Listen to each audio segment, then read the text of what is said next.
In today's fast-paced world, finding balance often seems like an elusive goal. We live in a time where responsibilities pile up and distractions are everywhere, making it hard to pause and reflect on what truly matters. Have you ever wondered why some people seem more centered, more at peace, despite the chaos around them? The answer, as Buddhist teachings suggest, might not be in doing more, but in prioritizing what matters most. In this video, we explore how the concept of prioritization is key to leading a balanced life. Using insights from Buddhism, we will delve into practical ways to align our daily actions with our spiritual goals and live a life that feels both fulfilling and centered. But this isn't just another talk on mindfulness or meditation. This is about real-life application, and by the end, you'll discover a new way of looking at your day, your choices, and ultimately, your life. Part 1. The power of prioritization. Imagine waking up every day feeling a sense of clarity, knowing exactly where your focus should be.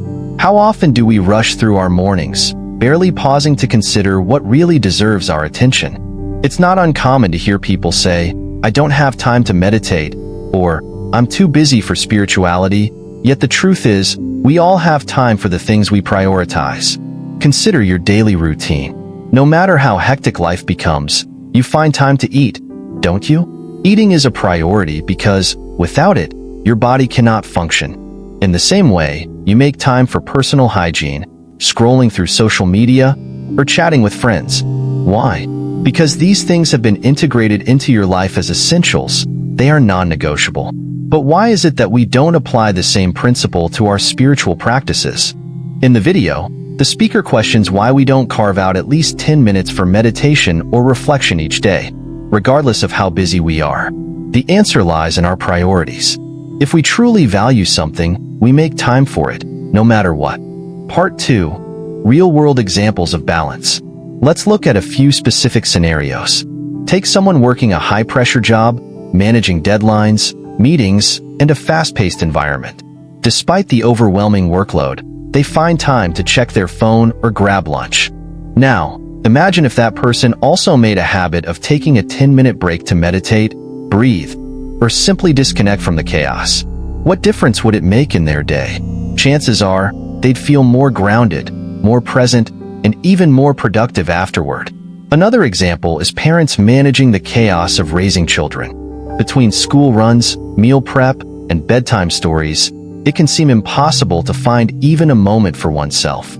Yet, some parents manage to incorporate spirituality into their day, whether through a brief moment of reflection in the morning or a gratitude practice before bed. By prioritizing even small moments of spiritual connection, they not only take care of their own well-being, but also set an example for their children about the importance of mindfulness and balance. These examples illustrate that balance is not about having unlimited time, but about making conscious choices. It's about deciding what you will and will not give your energy to, and understanding that every day presents opportunities for spiritual growth, no matter how small they may seem. Part 3. The Buddhist approach to balance. In Buddhism, the middle path is a guiding principle for achieving balance in life. This concept teaches us that extremes, whether they be in overindulgence or deprivation, lead to suffering. Instead, by finding the middle way, we can lead a life that is not only productive but also peaceful. But how do we apply this practically? The answer again comes back to priorities. It's not about cutting out the things you enjoy or abandoning responsibilities.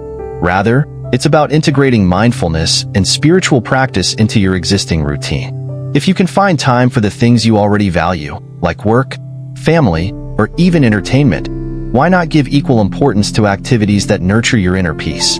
One effective way to do this is through mindful awareness throughout the day. For example, you could practice mindfulness while eating, turning a routine task into a meditative experience. Or, you could focus on your breath during stressful moments, grounding yourself in the present. By making small but meaningful adjustments to your daily habits, you slowly begin to embody the middle path. Part 4.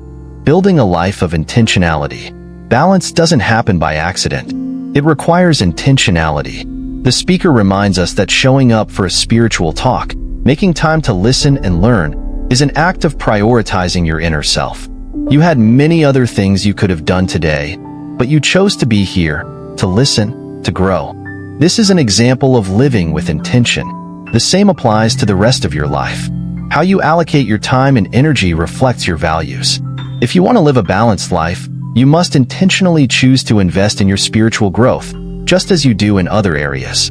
This might mean setting aside specific times in your day for reflection, or it might mean reevaluating your daily activities to see what aligns with your deeper goals and what is not.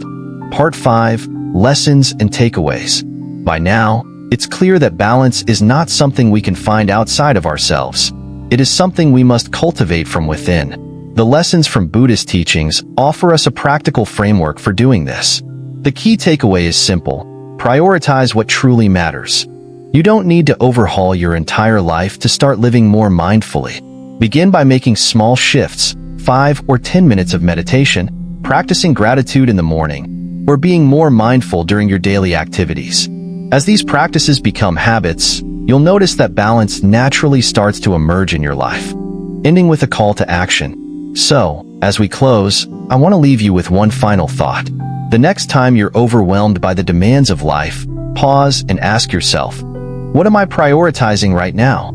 Is this truly serving my well-being, or am I allowing distractions to dictate my time? Living a balanced life isn't about doing less. It's about doing more of what matters. And when you prioritize your spiritual growth, even in the smallest of ways, you start to create a life that feels not just balanced but deeply fulfilling. This journey is yours to take, and it begins with a single step: deciding to make balance a priority. Will you take that step today?